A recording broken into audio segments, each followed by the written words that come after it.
এইভাবে সবজি রান্না করলে সবাই কিন্তু আঙুল চেটে খাবে। বেশ খানিকটা পটল, আলু আর কুমড়ো নিয়েছি। সমস্ত ডুমো, ডুমো করে কেটেছি। পটলের গায়ে খোসাগুলো কিন্তু ভালো করে ছাড়িয়ে নিয়েছি।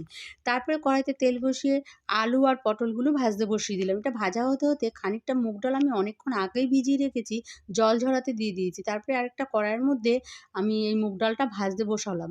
ভাজা হতে, হতে এদিকে আমি এই পটল, আলুর মধ্যে নুন, হলুদ দিয়ে দিলাম আর কুমড়োটা দিলাম। এটা ভাজা হতে, হতে এদিকে মুগ ডালটাও ভাজা হয়ে গেছে, মিক্সি ঘুরিয়ে রেখেছি।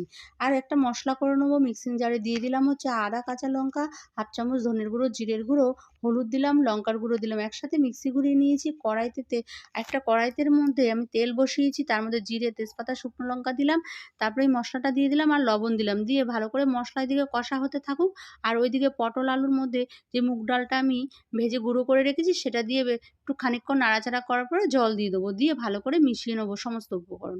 ওইদিকে মসলাটা আমার ভাজা হয়ে গেছে, তেল ছেড়ে দিয়েছে, ওর মধ্যে জল দিয়ে দিলাম পটল আলুর মধ্যে।